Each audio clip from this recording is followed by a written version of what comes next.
Greetings, everyone, and welcome to SpaceWeek Live, episode 142 on this Sunday, December 4th, 2022. As always, this is a live Q&A session, so if you have any questions, please drop them in the chat and make sure to tag my name at @rawspace so that we see them, and I will get to the questions at the end. So we got a lot to cover today. Let's go ahead and get started.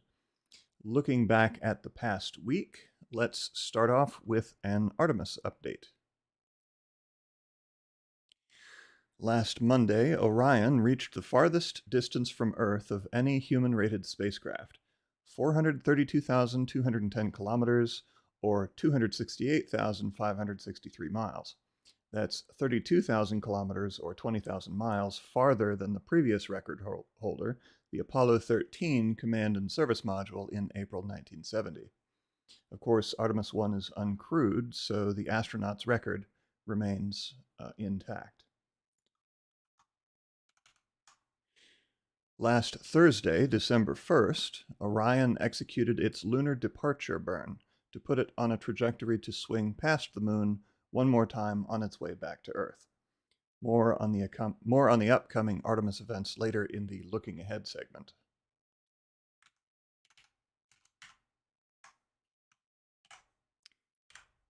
In other news, last Tuesday, a Long March 2F launched from Jiuquan in northwest China's Gobi Desert with the Shenzhou 15 crew bound for the Tiangong space station.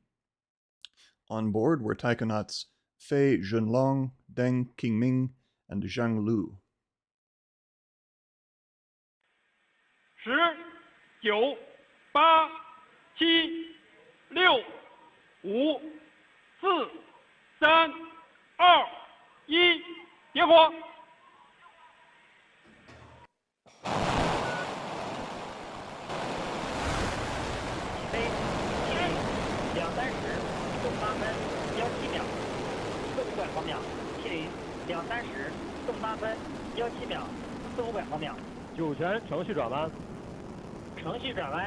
Now, I don't know if they intentionally timed the launch for that dramatic moonshot, but damn, that was some amazing footage. About 6.5 hours later, oh, here, let's see if we can fast forward to booster separation.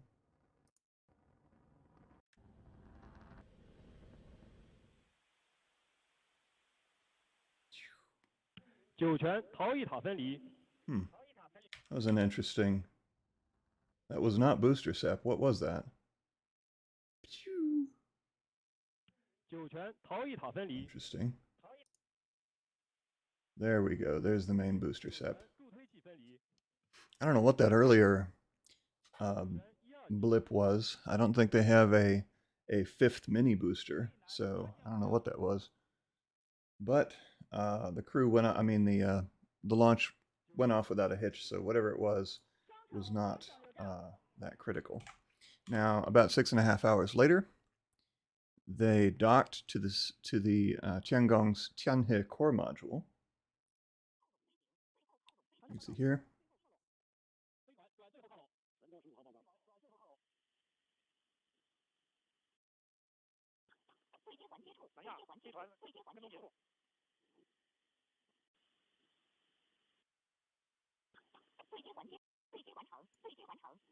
Boop.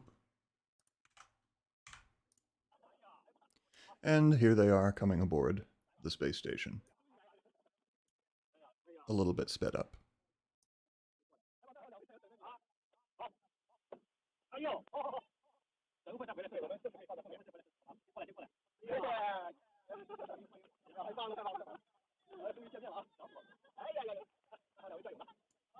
Congratulations on this is now the fourth crew, I believe, on the Chinese space station.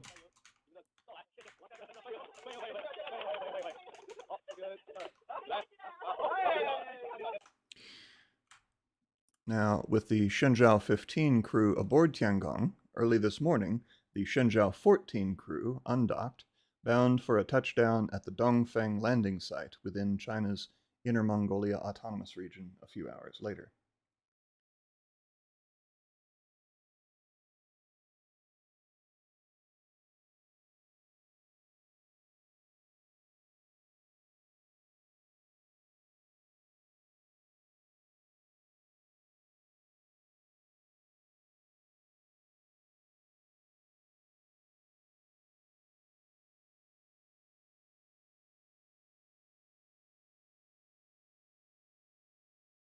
Well, that is, at least on infrared, that is a more dramatic looking retro thruster fire.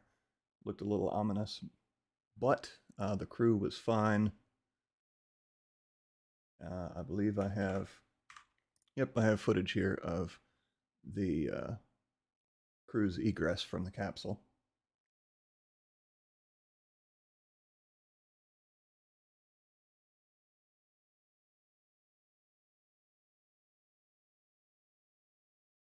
Hi.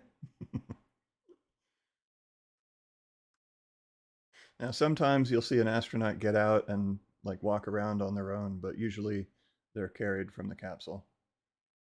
So that there is Dongchen.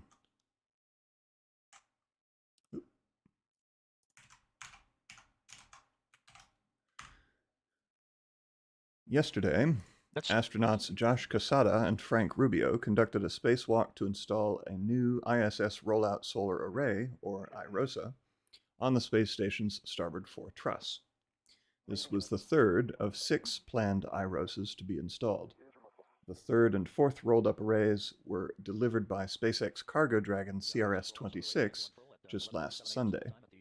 The next IROSA installation, so the fourth one, it was actually scheduled for yesterday, but the spacewalks have been getting pushed out for some reason, and the next installation has been set for no earlier than December 19th. It's cool to watch these roll out.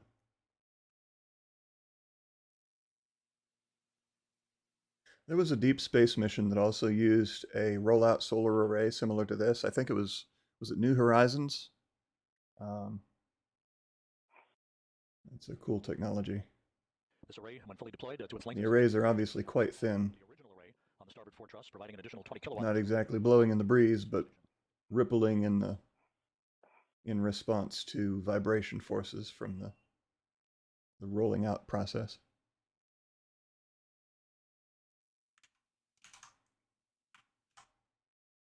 Oopsie. Let's see. Now, last Wednesday, the Japanese iSpace lunar lander was supposed to launch, but that launch was delayed again. iSpace is still in discussions with SpaceX about a new launch date. We might have one this week, which I'll talk about later, but we shall see. Now, looking back into the recesses of space history, this Wednesday will mark 50 years since the launch of Apollo 17, humanity's last crewed spaceflight to the moon. On December 7th, 1972, astronauts Eugene Cernan, Ronald Evans, and Harrison Schmitt blasted off in their Saturn V rocket. 5 hours and 6 minutes after the launch, from a distance of 29,000 kilometers or 18,000 miles from Earth, one of the Apollo 17 astronauts pointed their 70mm medium format Hasselblad camera out the command module window and snapped one of the most famous photographs of all time, the blue marble. This iconic image has fascinated and inspired generations of humans, including myself. 21 years ago, I created my yin-yang planets image using the blue marble photo of Earth and a high-resolution composite image of Mars that was assembled from 102 Viking orbiter images from the 1970s, which itself is probably the most famous image of the red planet.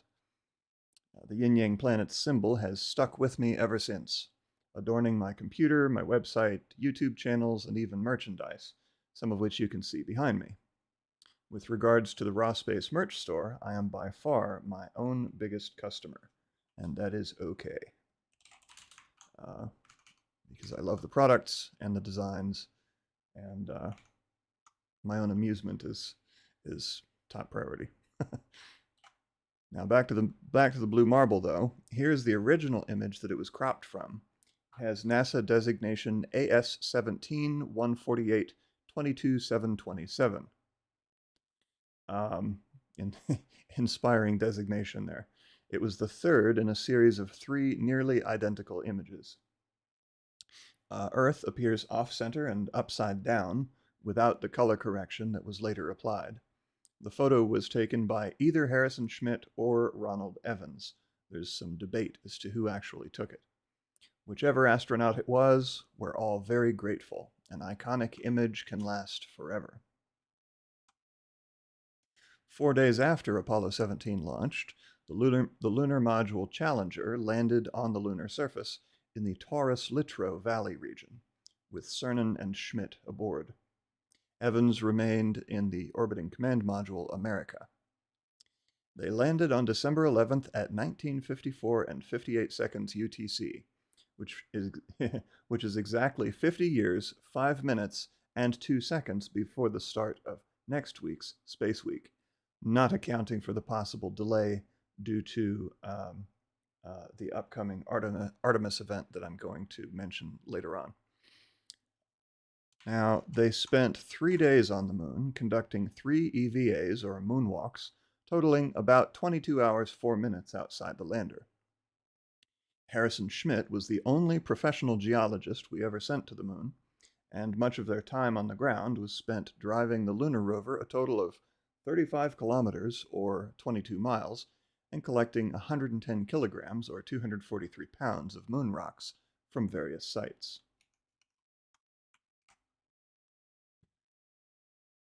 They ascended from the lunar surface on December 14th at 22:54 UTC.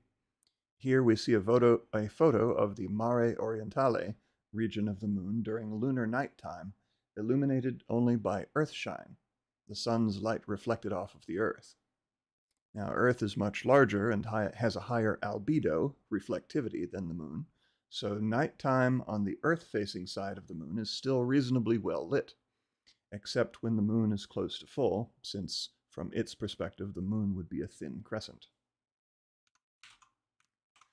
Even when the moon passes directly into Earth's shadow, during a total lunar eclipse, it's still illuminated by the refracted red light of all the world's sunrises and sunsets at once. I guess the only parts of the moon that get really dark are the far side, which faces away from the Earth, and the permanently shadowed craters near the poles, like Shackleton. Even in those places, though, there's still starlight. At about 296,000 kilometers or 184,000 miles from Earth, Ronald Evan performed the third and final deep space EVA in history, retrieving the film cassettes from the service module. Finally, Apollo 17 splashed down on December 19th in the Pacific Ocean, marking the end of the Apollo era. It's been 50 years since humans last stood on the moon. Excuse me, got a tickle. At this very moment, the uncrewed Artemis 1 Orion spacecraft is about to swing past the moon on its way back to Earth, paving the way for this generation's lunar explorers. Artemis 2 in 2024, which will orbit but not land, and Artemis 3 in 2025, which will land near the lunar South Pole. Of course, assuming the successful deployment of the Lunar Gateway mini space station and the completion of the human landing system Lunar Starship by SpaceX. There's still a lot to do, but at least the moonball is once again rolling. Looking ahead to this week, as always, assume that these events will have live coverage here on Raw Space, unless I state otherwise. Starting out with the Artemis events. On Monday, December 5th, at 9 a.m. Eastern, 1400 UTC, is coverage of Orion's return lunar flyby as it swings past the moon on its way back to Earth. If you recall, Orion has been in a distant retrograde orbit around the moon, which takes it way out past the moon, rather than in a tight circular orbit, and so it's coming back past the moon on its way to Earth. The flyby burn itself is at 11:43 a.m. Eastern, 1643 UTC. It seems likely that Orion will be hidden behind the moon at the time, as it was for the outbound flyby, so we may not get live footage of the burn, but hopefully we do. Later on Monday at 5 p.m. Eastern, 2200 UTC, is an Artemis 1 mission update. Wednesday, December 7th at 1 p.m. Eastern, 1800 UTC, is Artemis All Access Episode 5. I won't be covering this, since Episode 1 consisted of little more than pointing to Orion's current location on a trajectory map. You can watch it live on NASA TV, though, if you wish. Thursday, December 8th, at 5 p.m. Eastern, 2200 UTC, is a NASA preview of Orion's upcoming atmospheric reentry. I'll have a stream for you here on Raw Space.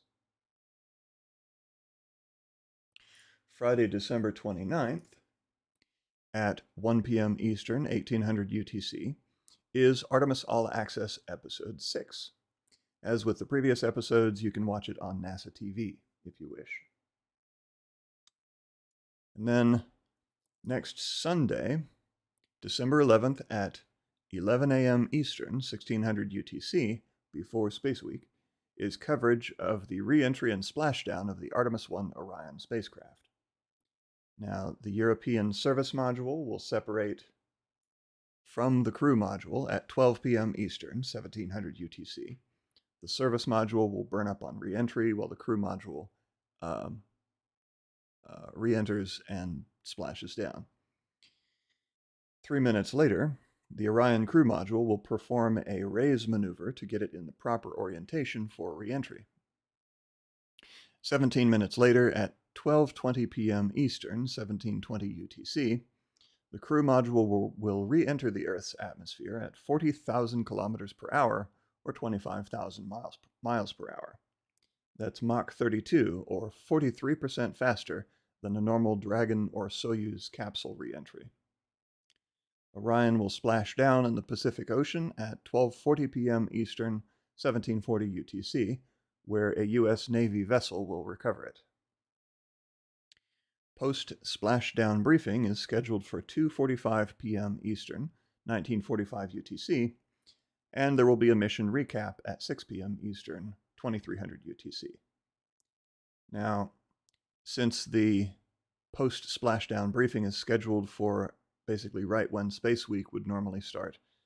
I will start next week's SpaceWeek immediately after that broadcast, so maybe 3:45 p.m. or thereabouts. I'm sorry, 3:45 p.m. Eastern, 20:45 UTC or thereabouts. As for non-Artemis events, Tuesday, December 6th at 5:37 p.m. Eastern, 22:37 UTC, SpaceX will launch another 40 more OneWeb satellites from Kennedy Space Center. Also on Tuesday, there was supposed to be a Russian spacewalk to move a radiator unit from the Rassvet module to Nauka, but it looks like it's been delayed again, so stay tuned for a new date on that one. Wednesday, December 7th at 3:04 a.m. Eastern, 08:04 UTC, SpaceX might be launching the iSpace Mission 1 lunar lander from Japan. The latest update from iSpace doesn't specify a date, but two different launch schedule websites do cite December 7th, so I guess we'll have to wait and see. In any case, the launch being at 3:04 a.m. my time means that I will not have coverage of the launch on my channel, but you can catch it on SpaceX's channel. Also on December 7th at 5 p.m. Eastern, 2200 UTC, ABL Space Systems will make another attempt to launch their RS-1 rocket from Kodiak Island in Alaska.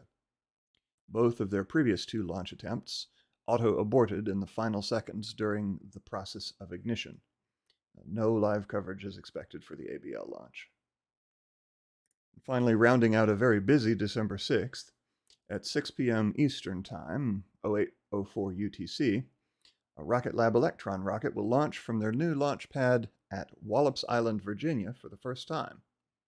Consequently, the mission is called Virginia is for Launch Lovers. It's a play on the state motto of Virginia, Virginia is for lovers. This will be Rocket Lab's third launch pad. They have two back on New Zealand's Mahia Peninsula, and now one in the US at Mars, or the Mid-Atlantic Regional Spaceport on Wallops Island. December 7th is also a full moon,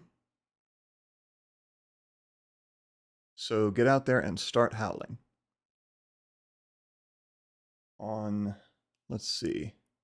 Oh yes, on Thursday, December 8th, Mars will be at opposition, meaning it will make its closest approach to Earth on this orbit. Head outside and take a look. It will be bright and red. All right, so that about covers it for the upcoming events. As always, schedules are variable and times can change, so keep an eye on the Raw Space calendar for updates on those things. Now let me get to your questions. Okay. Geraldine Braun. China capsules don't land on water? No. Just like the Russian Soyuz, because a lot of Chinese, well, most of the Chinese rockets they take their inspiration from Russian systems. The Russians were kind of first, but if you look at the design of the Chinese rockets, they're very much sort of descended from Russian designs. And so, additionally, China has large expanses of desolate area, particularly in the northwest of the country, around the desert, where landings are feasible without having to resort to a splashdown. So like the Soyuz capsules, the Shenzhou capsules also touch down on land with parachute descent and then retro thrusters firing at the last moment to cushion the landing. Geraldine Braun, it would be amazing if one of the suits from Apollo if one of the suits from Apollo flew aboard the next Orion. Well, that would be cool, but as we all know, launching mass into space is very expensive, and spacesuits are quite heavy. Also, the Apollo spacesuits are quite old. They're more than 50 years old and not in the best of shape. And so I think the chances of a vintage spacesuit being launched on the Artemis missions is pretty much zero. But it would be cool for historical purposes. Let's see. Maria C. Kutujan. The high-definition photo of the moon seems she is not so romantic as the poets sing. Well, this may be my own personal opinion, but I think life is much less idealized than poets tend to suggest. So, just like the moon is not nearly as bright as people think it is, but I think if you were to take your sweetheart to the moon, you would find it not so much romantic as maybe scary, overwhelming, starkly beautiful. But Microbyte, how fast did the Apollo capsule re-enter? I'm not sure. I'd have to consult the Wikipedias on that, which I don't want to do in real time here because makes for an awkward Q&A. But I think that they're probably in the same range of speed. Like, I don't think they... Well, first of all, the Apollo missions came back from the moon in 4 days. They got to the moon and came back from the moon in about 4 days. Artemis will be, let's see, look at the calendar.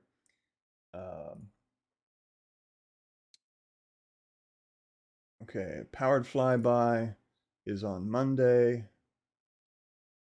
and the splashdown 1, 2, 3, 4, 5 is or over 5 days later. So Artemis is actually returning from the moon more slowly, and it got out to the moon more slowly, about 5 days, than the Apollo missions. And so my guess would be, without actually looking up the numbers, that the Apollo missions actually re-entered at a faster speed. Though again, I could be mistaken. The Apollo missions also had a very different trajectory. They weren't coming back from a distant retrograde orbit. They were coming back from a tight circular orbit around the moon. But, all right. Any more questions?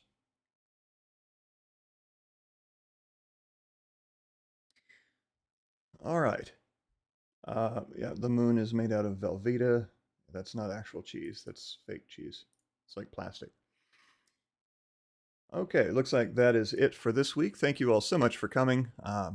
Glad I could cram all that Apollo 17 information in there. I'd love to do like a video on Apollo 17, but I'm terrible about actually completing videos. So because of all the real life stuff I have to juggle. But in any case, thank you all for coming. Keep it raw. And I'll see you in the next live stream. Bye for now.